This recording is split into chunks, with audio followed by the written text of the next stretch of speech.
Being an empath is one of the most difficult things in the world to be. We live in a world where we're taught to hide our emotions, to shove them down, suppress them, ignore them, and not trust them. There are terms that are created like emo to ridicule people who are in touch with their emotional intelligence. And as far as I can see out there in society, this sort of ridiculing and embarrassing and humiliating emotionally intelligent people is working. There are a lot of people who are afraid to get in touch with their emotions because they're being taught not to trust them and that it makes them weak and vulnerable.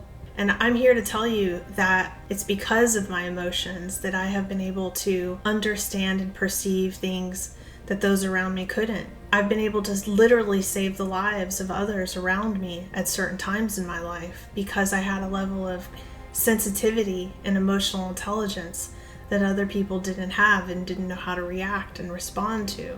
So I learned very early how important these sensitivities were. And no matter how difficult they were to bear, no matter how much trauma they brought to me and bullying and abuse and unfairness, that they were still important to keep. I was born with a great amount of knowing. Everyone around me called me an old soul. I had a knowledge for healing and helping people that was beyond my years. I was born with this gift. I was born with an insight. And it contradicts what medicine believes about the adolescent brain and the adolescent ability to know things.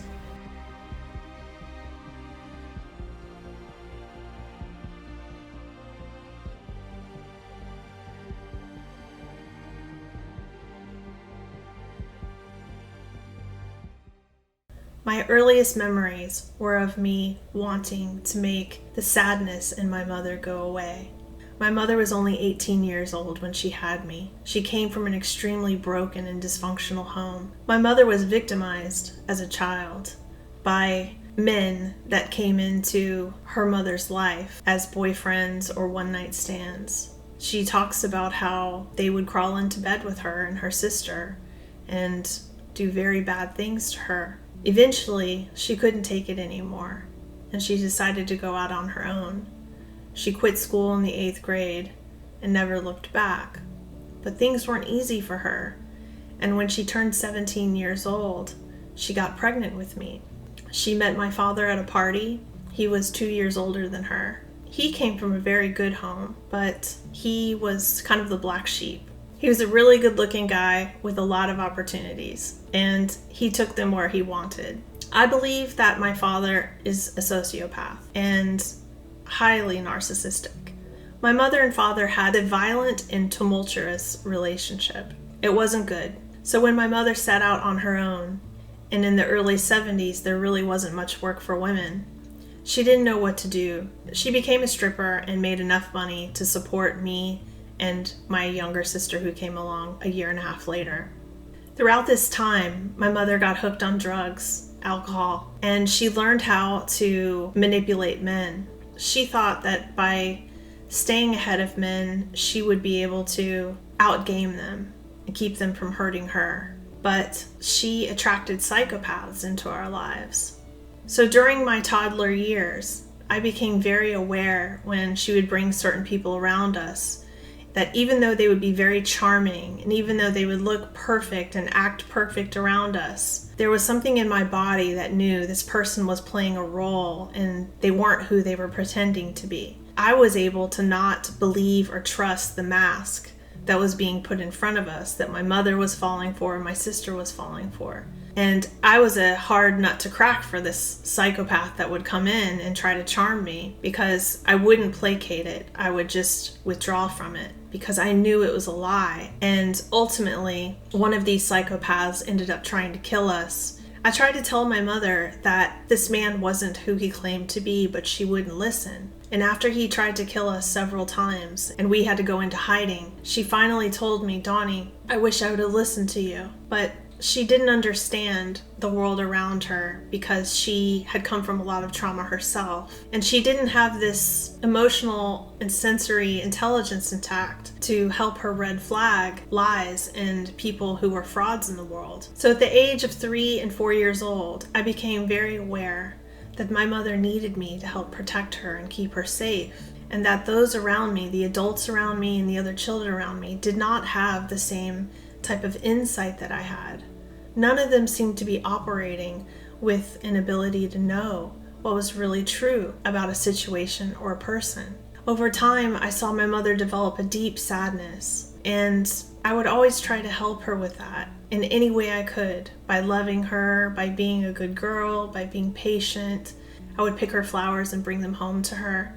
It was everything that I could do to bring love and joy and beauty into the life of anybody who was suffering around me. The only thing that really brought me joy was to make somebody else's sadness go away.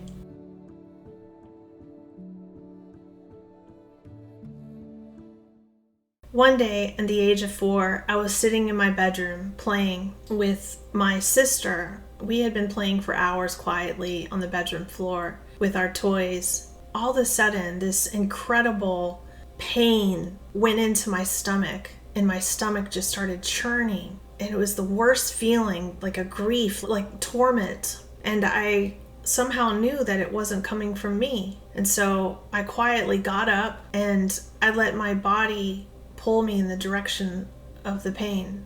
And it pulled me into my mother's room, where I found my mother laying on top of her bed, crying quietly, profusely, keeping it all in. And she looked down at me with tears in her eyes. And I asked her, "Mommy, are you okay?" And she started to tell me, "Donnie, I want you to take care of your sister from now on." And she handed me a stack of money, a huge stack of money, like this. And she said, "I want you to take this money and I want you to hide it, and I don't want you to ever let anybody see it, and I want you to always take care of your sister." And immediately my intelligence told me she's gonna hurt herself. And I knew that the reason was whatever she had done for this money was what was hurting her. I walked down the hallway and I flushed the money down the toilet. I know that's gonna be hard for people to understand. But when you're so pure and innocent, what you realize is that there's a poison in the world that can hurt you and destroy you and take all the beauty from you. And I saw that money as poison. I knew at that time in my life, whatever she had done for that money was literally destroying her. So in my world, flushing it down the toilet and getting rid of it would be the right thing to do. And then I went next door and I told the neighbor, I knocked on the neighbor's door and I said, "My mommy needs help." And the neighbor came over, and my mother was saved that day because my mother had taken a bottle of pills and she was dying. I don't say all this to self-aggrandize. There's nothing glorifying about having to experience those sufferings of someone that you love who has no support and that you feel just so much compassion for. I wish my mother would have never had to go through these things. I wish that she had had a support system and opportunities. It broke my heart to feel her suffering.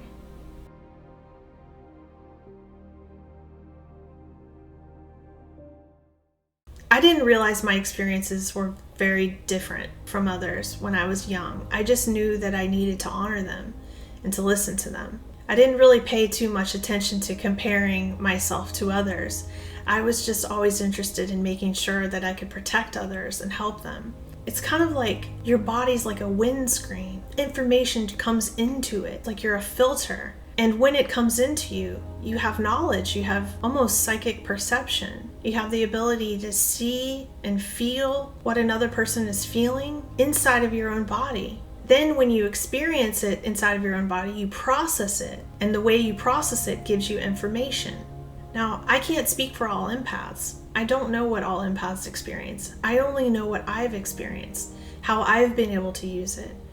A lot of people are experiencing really bad things. They are holding a lot of trauma in their bodies, in their minds, in their hearts, and in their souls. So you don't always get a chance to experience the wonderful things. You can feel those things too. Like, for instance, When somebody gets something that they've earned or is really meaningful to them, you experience the same kind of joy they experience. You are so elated. Every part of your body wakes up and you're celebrating right alongside of them. It's a wonderful feeling to see wonderful things happen to the people around you, no matter who they are. But it can also be a difficult thing when you see terrible things happening to the people around you, because you experience that too. And this is where the trauma development happens with empaths, or with me as an empath, because you're processing more information than just your experience.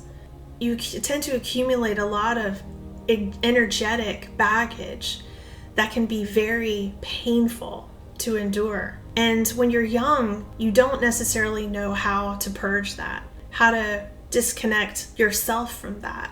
There's no off switch for me. I'm not able to turn off my feelings or emotions about anything.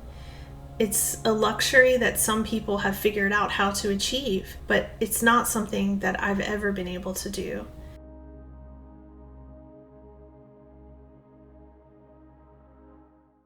I know how important this level of instinctive empathy is, predictive empathy, visionary empathy, because I'm able to not only know what's happening, but to know exactly what to do to help resolve the problem and to vision a new pathway forward to make things better.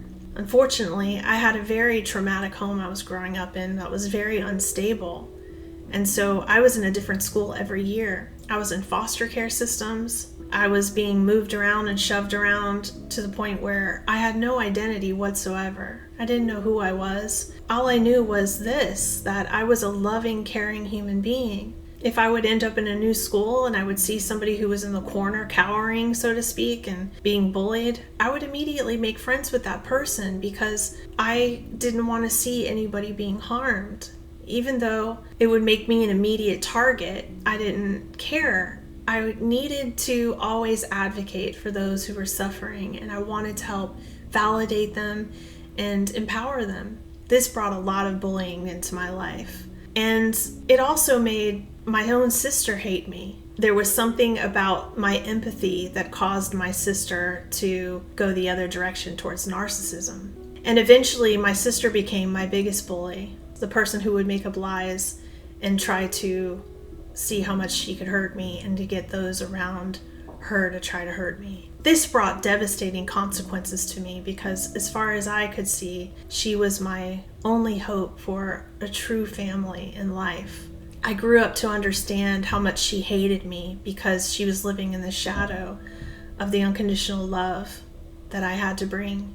And it was very, very hard to accept that somebody you loved so much and needed to be in harmony and good company with this one person who could be your family, wanted to see you bleed, wanted to see the people around her hurt me. It's almost as if they wanted to see if they could break me, if they could change that part of me that cared. Unfortunately, all it did is traumatize me over and over again because I don't have the ability to turn it off.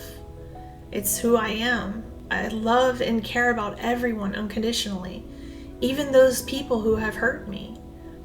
I have learned to set up boundaries in my life. I've learned to focus on what is mine and process that pain and understand what it taught me and learn to let go of that. It took me many years, but I've learned to take ownership of this empathy and to accept that it does cost you a lot to be an empath. A lot of people in the world don't want to see that level of beauty. They don't want to be around it because it reminds them that they've given up on a part of themselves that could bring them so much love and peace. It's hard for people to see that. They would rather choose that I'm just naive and that I can just be destroyed, and then eventually that I'll be like them and I'll just have all this toxicity and I'll play these games with people behind their backs. But I can't do that because I live by a code, and that code is unity. Now, it doesn't mean that I haven't done my share of hurting and harming people accidentally. I certainly have. And those are regrets I've lived with forever, and I don't know that I'll ever be able to go past them. They'll always be with me. Even though empathy gives me a lot of information about what others are suffering, I still had to go through the human experience and figure out who I was. Coming from so much trauma, I had no idea what my identity was. I would give and give and give until I would realize I was giving too much and losing myself. And sometimes you close the door and you move away abruptly because you're trying to figure out how to survive, who you are, what's best for you without destroying yourself.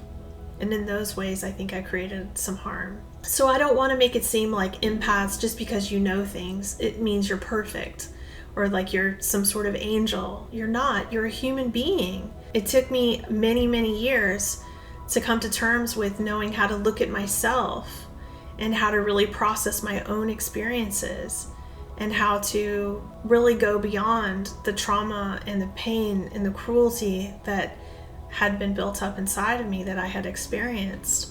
I'll always be a loving person. I'll always do my best. I'll always try to stay as humble as I can and help anything or anyone around me that truly needs it. It doesn't mean I'm going to be a martyr or a doormat. An empath doesn't always mean that you're going to end up with somebody who's going to do everything for you. And that's oftentimes some of the disappointment that people experience around empaths, is they think they're going to use them as a source forever. But that human being, though they're an empath, they are here to experience life too. And they also have to learn to be fair to themselves and fair to the journey of their own life experience. Life is complex. Empaths, we experience a lot of complexity, but I believe that's why we have a lot to give. We have a lot of intelligence to bring. I know that I have learned a lot about life. I have the ability to predict patterns and see how they'll play out. Anything I've ever seen or looked at or been a part of or experienced, I have gone into deep processing with my body, with my mind, with all intelligence systems.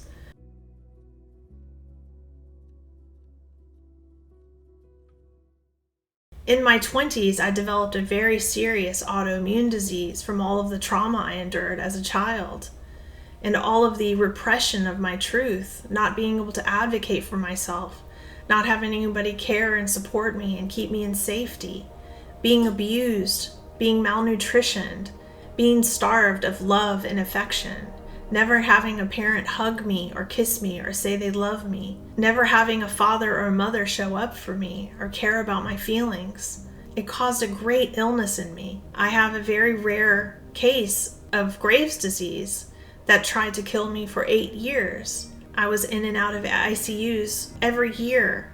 Trauma has a great devastation on us. It's taken me a long time to learn how to survive these traumas and this autoimmune disease that I have to live with. It creates a huge drain in my vitality. When I was really finding who I was, I became aware that I'm a natural healer. I went to school and got a massage therapy degree in neuromuscular therapy and advanced sports massage. I had no idea what I was going to do in my career, but somehow the universe sent me all sorts of professional athletes, celebrities, movie directors, and some of the most powerful people in the world that I've been the private mentor of and personal healer of. When someone brings a problem to me, I somehow always know what's needed. I think this is the true gift of an empath. It's astounding how many people have flown people around the world just to sit with me so that I can help them talk through a problem that nobody is able to help them get through. I'm no psychotherapist. I considered becoming one many years ago, but I realized it was so limiting for me because I have so many different ways that I can heal people and help people. So I chose not to go down that path. I chose instead to learn as much as I could about everything happening around me and to really go inside of myself to know exactly how to prescribe the right experience and remedies for people. The emotions bring us a wealth of information. They bring us into the knowledge of what we've experienced, how that made us feel, what that cost us, what stories we created to survive it. And sometimes when we're not conscious of that process, we don't know that it's affecting us in all ways, in all relationships, in all decisions. Sometimes we find ourselves in a rut, a pattern that's repeating itself over and over again, but we don't understand that we're missing an inner communication that's trying to get our attention. As an empath, I've learned that there's an inner world that communicates to us and is very sophisticated, and it comes through the emotional and sensory world. Now, it doesn't mean that you don't use your mind. I have trained my mind to be in service to my emotional and sensory self. If my soul tells me something, my mind is in service to that and says, how can I assist? It's really about integration of all the intelligence systems, integration of the mind, heart, body, and spirit. When you have all of those intact and all of those listening and humble enough to trust one another, great insight and miracles can occur. And I would encourage anyone out there to trust yourself, to get to know yourself on an intimate level, and to really understand who you are and go beyond what the world is looking for you to be. Because the boxes that we are being fitted for are not natural.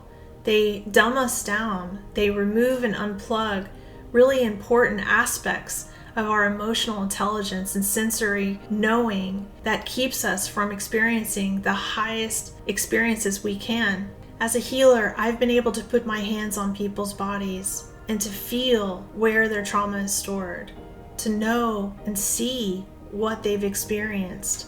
I have tuned into some of the most horrific things that people have survived. I have seen it, I have felt it, I have grieved it for them. And it's not just people, it's animals too.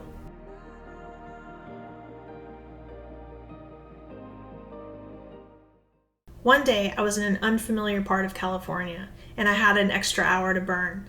I was in the countryside and decided to wander around this countryside.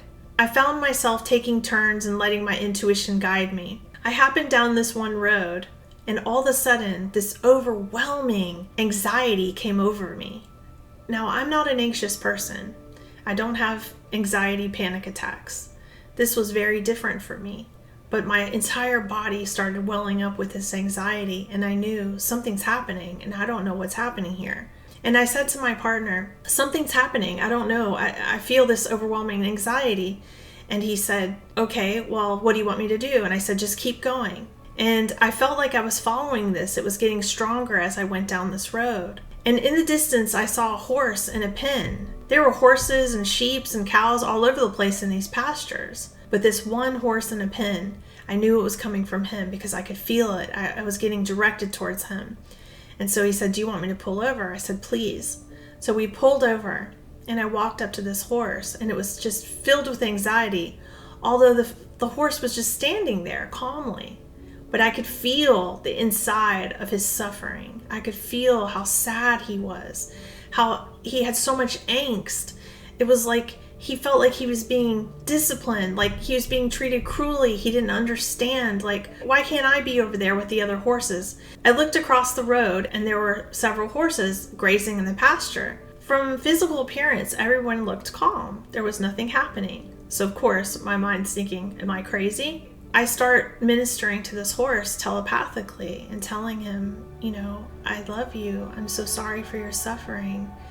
And he perks up and I hear him say, you can hear me. And I said, yes, tell me what's happening. And he started showing me all of these memories where he had been beaten in corrals, where people had whipped him over and over again, all of these different men in different places. And he had done nothing but try to love and connect to human beings, but all they had done was abuse him. And I felt so sad for him, and I didn't know what his situation was. I went around the back of the house to knock on the door, and then I saw there were several sheriff's cars there, and I got a little nervous thinking, oh gosh, I don't want to get shot. I was thinking, you know, somebody's trying to intrude at my back door. So I left a note for the owner. I told the owner all of the details that the horse gave me, which was a profuse amount of details.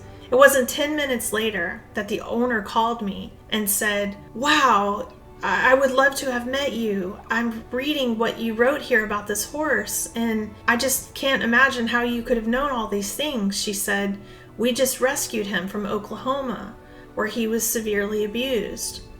and he was kept out in a pen with great lightning storms. And I had told her in this note that he's very afraid to be in this pen. It's well, number one, it was reminding him of his trauma. And number two, he's afraid. He needs a home. He needs a shelter. And she started telling me how this horse had been left out under the Oakland sky where they have great thunderstorms. And I was telling her, yes, he's very afraid. He doesn't want to be left out in the open this way. He's very scared. But he also wants to be grazing with the other horses across the road. And she said, well, we've done that already. We've given him an opportunity to do that. Do you think we should do that again? I said, yes, he very much wants that. And so I was able to advocate for this horse only because I was in tune with what I could feel inside of my own body.